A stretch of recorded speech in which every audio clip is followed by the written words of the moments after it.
दोस्तों बात करेंगे आज यहाँ पे टोटल 4 स्टॉक के बारे में, जो कि दोस्तों अभी के समय मोस्ट इंपॉर्टेंट शेयर है पेनी स्टॉक के मामले में। पावर सेक्टर की यहाँ पर जो है पहले दिग्गज कंपनियां, बड़ी कंपनियां हुआ करती थी, लेकिन अभी के समय दोस्तों ये पेनी स्टॉक रह चुके हैं। जेपी पावर की बात की जाए, यहाँ पे total 4 stock JP power, Suzlon, orient green power and R power, बहुत सारे लोगों के फेवरेट शेयर्स भी है। तो क्या इन शेयर्स में किस में निवेश करना चाहिए? देखिए इन शेयर्स में यहाँ पे कुछ शेयर मल्टीबैगर बनेंगे। जो 4 शेयर है इसमें से 1, 2 या 3 शेयर ऐसे मल्टीबैगर्स बनेंगे। तो कौन से शेयर यहाँ पे ज़्यादा रिटर्न देने वाले हैं उसके बारे में डिस्कशन करेंगे। लॉन्ग टर्म व्यू के हिसाब से सोचना है, क्योंकि दोस्तों ये पेनी स्टॉक है। यहाँ पे फ्यूचर के हिसाब से दोस्तों पावर सेक्टर में डिमांड भी अभी है और उसी के साथ साथ ग्रोथ भी शानदार है। जैसे पेनी स्टॉक ही मल्टीबैगर बनते हैं दोस्तों, जैसे सीजी पावर है, 5 रुपये का शेयर हुआ करता था, अभी 450 के आसपास चल रहा है। अदानी पावर दोस्तों यहाँ पे 15-20 रुपये का शेयर, अभी 300-400 का भी हाई लगाया। अदानी ग्रीन 30 रुपये का शेयर 3000 गया, अभी 1000 रुपये पे चल रहा है। वहीं अगर बात की जाए टाटा पावर भी 2 रुपये का शेयर हुआ करता था, 230 गया है। तो क्या इन चारों में से कौन से स्टॉक को सिलेक्ट करना चाहिए? तो अभी के समय इस वीडियो में हम देखेंगे चारों का, हम यहाँ पे फंडामेंटल एनालिसिस करेंगे और किस शेयर में कितना निवेश करना चाहिए वो सारा डेटा हम देखने वाले हैं। कौन सा शेयर हमें मालामाल बना सकता है वो दोस्तों हम इस वीडियो में जानेंगे, क्योंकि चारों स्टॉक पेनी स्टॉक है और पेनी स्टॉक दोस्तों ऐसे होते हैं कि जब चलते हैं तो यहाँ पे तगड़े रिटर्न्स यहाँ पे हमें मिलते हैं। तो देखिए यहाँ पर ये जो चारों कंपनियां है ना, ये हायर लेवल से गिरी है। सबसे पहले मैं डिस्कशन करूंगा आर पावर। अभी यहाँ पे हमें देखिए इन चारों में से मल्टीबैगर कौन से शेयर है, कैसे ढूंढेंगे? हमें पता करना पड़ेगा कि भाई शेयर जो है, कौन सा शेयर वापस रिकवर होने की कोशिश कर रहा है। मतलब यहाँ पे शेयर सभी हायर लेवल से गिरे हैं, मतलब कंपनियां लॉस में होगी। तो कौन सी कंपनी वापस लॉस से बाहर आने की कोशिश कर रही है? कौन सी कंपनी अपना कर्जा खत्म करने की कोशिश कर रही है? किस कंपनी का मैनेजमेंट यहाँ पे अभी के समय उस कंपनी को लेके एक्शन में है? किस कंपनी का मैनेजमेंट यहाँ पे उस कंपनी को बढ़ाने की कोशिश कर रहा है, फिर से खड़ी करने की कोशिश कर रहा है? तो वो हम जानेंगे, ताकि हमें पता चल जाएगा कि कौन सी कंपनी मल्टीबैगर बनेगी। सबसे पहले अगर मैं आर पावर की बात करूं तो यहाँ पे आर पावर दोस्तों 16 रुपये पे ट्रेड कर रहा है। कंपनी का जो मेन बिजनेस है थर्मल पावर का बिजनेस है। थर्मल पावर से कंपनी यहाँ पर बिजली जनरेट करती है और वो सेल करती है। कंपनी की टोटल कैपेसिटी है 5945 मेगावाट का कंपनी का टोटल कैपेसिटी हमें देखने को मिल रहा है। अभी अगर बात की जाए मार्केट कैप है 6000 करोड़ का, और उसी के साथ साथ पी यहाँ पे है नहीं, क्योंकि कंपनी लॉस में है। जो कंपनियां लॉस में होती है उनका पी रेशियो नहीं होता है। बुक वैल्यू की बात की जाए 30 की इसकी बुक वैल्यू है। ROC है यहाँ पे 3.5, ROE है यहाँ पे -11, जो कि खराब डेटा है। तो कंपनी के रिजल्ट से हमें पता चल जाएगा कि कंपनी यहाँ पे वापस प्रॉफिट की तरफ जा रही है या नहीं जा रही है। देखिए मेन चीज़ क्या है, रेवेन्यू पे बात की जाए तो कंपनी ग्रोथ में नहीं है अभी के समय। कंपनी का रेवेन्यू एक जगह पे रुका हुआ है। भले ही कंपनी 2-2 हज़ार करोड़ का रेवेन्यू कर रही हो, लेकिन कंपनी का रेवेन्यू एक ही जगह पे है, बढ़ नहीं रहा है। 2020 में भी 2000 करोड़ के आसपास था, 1900 करोड़ था, और अभी अगर आप देखेंगे तो अभी भी 1900 करोड़ ही है। ग्रोथ यहाँ पे नहीं हुई है। शेयर का रेवेन्यू एक जगह ही है। प्रॉफिट की बात करूँ तो प्रॉफिट यहाँ पे कंपनी कर रही है लॉस। यहाँ पे अगर आप देखेंगे तो 100 करोड़, 300 करोड़, 245 करोड़ यहाँ पे प्रॉफिट हुआ, लेकिन यहाँ पे वापस लॉस हो गया। तो ये हमें चीज़ें देखने को मिल रही है। कंपनी ओवरऑल यहाँ पे लॉस मेकिंग है, जो कि एक नेगेटिव चीज़ है। कंपनी यहाँ पे लॉस से प्रॉफिट में नहीं आ रही है, उल्टा लॉस में जा रही है। तो यहाँ पे अभी अगर मैं ईयर ऑन ईयर की बात करूँ तो सालाना आधार पे अगर आप देखेंगे तो 900 करोड़, 400 करोड़, 597 करोड़ लॉस है कंपनी का। यहाँ पे 3000 करोड़, 4200 करोड़, तो एक बड़े लॉस में कंपनी अभी है। ब्याज की बात की जाए तो 2500 करोड़ का कंपनी सालाना आधार पे ब्याज भर रही है। तो ये एक नेगेटिव चीज़ है। रिजर्व की बात की जाए, रिजर्व यहाँ पे प्लस से माइनस में जा रहा है। रिजर्व यहाँ पे अगर आप देखेंगे 18,000 करोड़ था, वहाँ से गिरते गिरते 7,000 करोड़ का रह चुका है। कर्जे की बात करूँ तो कर्जा भी कम हो रहा है, लेकिन कर्जे से डबल स्पीड में रिजर्व कम हो रहा है। वहीं यहाँ पे अगर संपत्ति की बात की जाए तो तीनों कम हो रहे हैं। कर्जा कम हो रहा है, लेकिन दो जो बड़े एसेट्स है, एक तो संपत्ति, एक रिजर्व, दोनों यहाँ पे लगातार कम हो रहे हैं। तो ये एक नेगेटिव है। कंपनी यहाँ पे रिकवरी की कोशिश नहीं कर रही है, कंपनी उल्टा और यहाँ पर जो है खराब होने की कोशिश कर रही है। प्रोमोटर्स की होल्डिंग है, लेकिन यहाँ पे हमें नज़र आ रहा है कि कुछ शेयर प्लेज भी है प्रोमोटर्स के। तो यहाँ पे कंपनी स्ट्रगल से बाहर नहीं निकल रही है। कंपनी यहाँ पर ओवरऑल लॉस मेकिंग है, ग्रोथ की तरफ नहीं जा रही है। तो इससे मेरा ओपिनियन ये है कि आप आर पावर को अवॉइड कीजिए।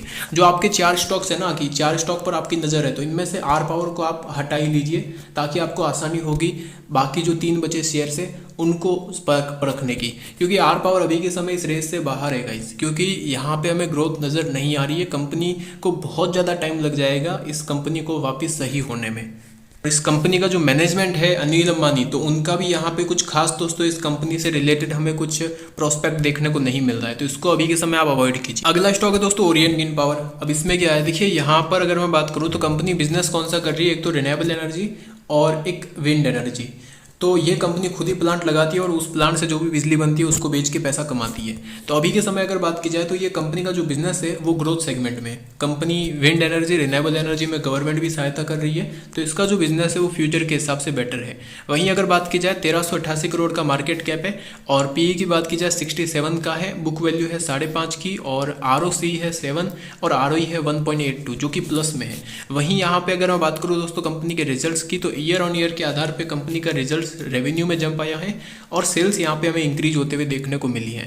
वहीं अगर बात की जाए प्रॉफिट की, तो प्रॉफिट दोस्तों यहाँ पर जो है 8 करोड़ और इस बार हमें 9 करोड़ होते हुए नजर आया। कंपनी का एक जो क्वार्टर रहता है, जैसे कि यहाँ पे कंपनी Q4 के टाइम हर Q4 में कंपनी लॉस करती है, जैसा यहाँ पे आप देख सकते हो, यहाँ पे Q4 में लॉस, यहाँ पे Q4 में लॉस, उससे भी पहले यहाँ पे Q4 में लॉस। तो हर Q4 के रिजल्ट में कंपनी लॉस करती है। बाकी कंपनी में अभी ग्रोथ नहीं हो रही है क्योंकि कंपनी नए प्लांट नहीं लगा रही है, क्योंकि कंपनी के पास नए प्लांट लगाने के लिए पैसे नहीं है। जो पुराने प्लांट लगे हुए हैं वहीं से रेवेन्यू जनरेट कर रही है। तो इसमें क्या है कि इस बिजनेस में ग्रोथ तो है लेकिन कंपनी के पास फंड नहीं है। अभी कंपनी धीरे धीरे करके इस जो पुराने प्लांट लगे हुए हैं उससे प्रॉफिट बना के डेट फ्री होने की कोशिश कर रही है। आप देखेंगे रिजर्व, तो यहाँ पे आपको रिजर्व 295 करोड़ से कम होते हुए देखने को मिला। माइनस के आंकड़े धीरे धीरे करके कम हो रहे हैं।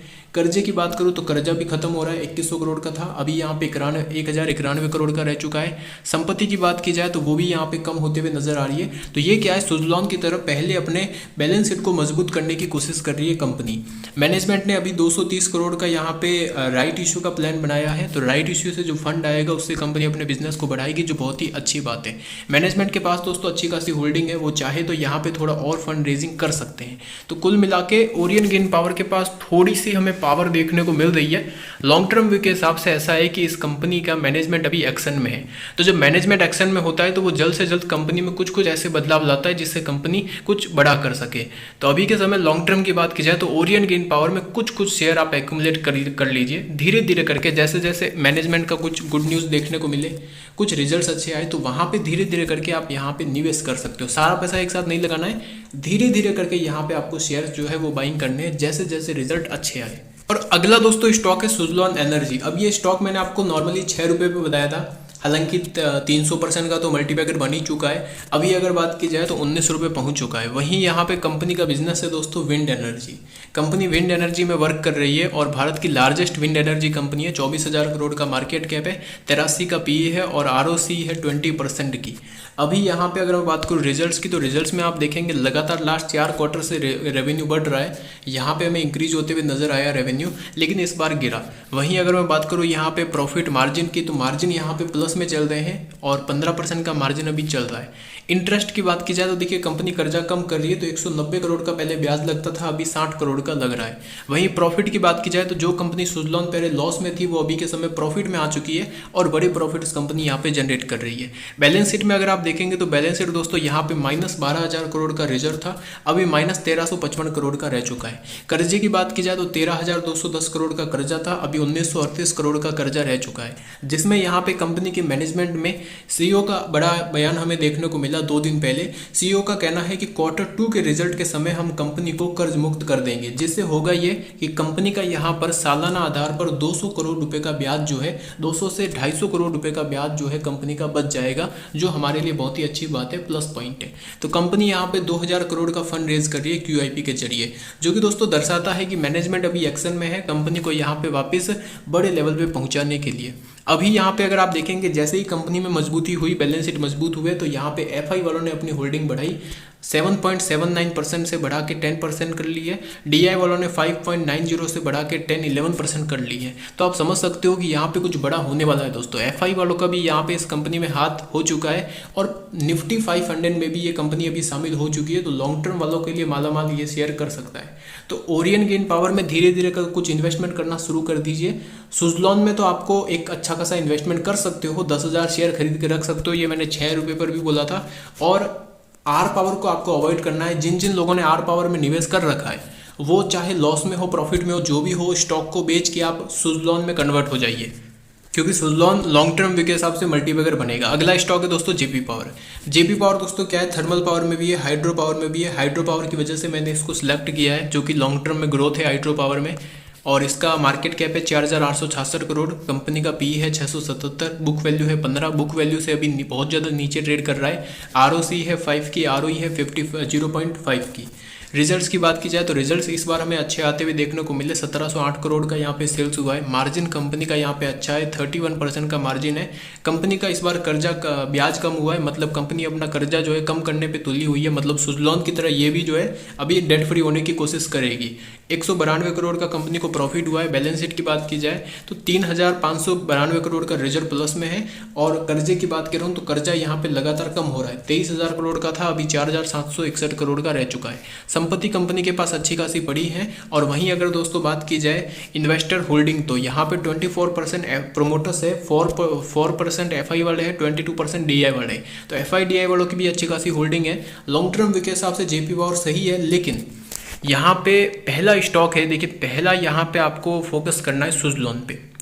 सुज़लॉन पे आपको आपकी अच्छी खासी होल्डिंग बन जाए, उसके बाद आपको फोकस करना है जेपी पावर पे, उसके बाद फोकस करना है ओरियन ग्रीन में। तीन शेयर पे फोकस करना है। तीनों के जैसे जैसे रिजल्ट अच्छे आते रहे वैसे आप इनमें निवेश करते रहिए। आर पावर को इस चारों स्टॉक में से आर पावर को आपको अवॉइड करना है। जिन लोगों ने आर पावर में पैसे लगा रखे हैं वो यहाँ से निकाल के सुज़लॉन में लगा लीजिए। सबसे पहली चीज़, अभी के समय आप निवेश करते हैं तो यहाँ पे आपको ये ध्यान रखना है, जैसे जेपी पावर 7 में मिल रहा है और ओरियन ग्रीन पावर 14 में मिल रहा है, सुज़लॉन मिल रहा है 20 में। तो आप मान लो निवेश कर रहे हो तो ज़्यादा से ज़्यादा जेपी पावर के शेयर बाई नहीं करने हैं, क्योंकि बहुत सारे लोग क्या है प्राइस बेस्ड बाई करते हैं कि भाई ये 7 में मिल रहा है तो अगर मैं 20 रुपये मेरे पास है तो जेपी पावर के तो मेरे शेयर आ जाएंगे 3, इसके बाई करूँगा तो इसके 2 आएंगे, सुज़लॉन का बाई करूँगा तो वो तो 1 ही आएगा। तो ऐसे नहीं करना है। अगर आपके पास फंड है तो यहाँ पे चाहे शेयर का प्राइस ज़्यादा हो चाहे कम हो, सुज़लॉन के आपको ज़्यादा शेयर बाई करने हैं, उसके बाद जेपी पावर के बाई करने हैं, उसके बाद जो बाद में बचे वो ओरियन ग्रीन पावर में लगाना है। ये 3 शेयर में फोकस करना है। लॉन्ग टर्म में मल्टीबैगर बनने की पूरी क्षमता रखते हैं, जिसमें मेरा फेवरेट शेयर है सुज़लॉन।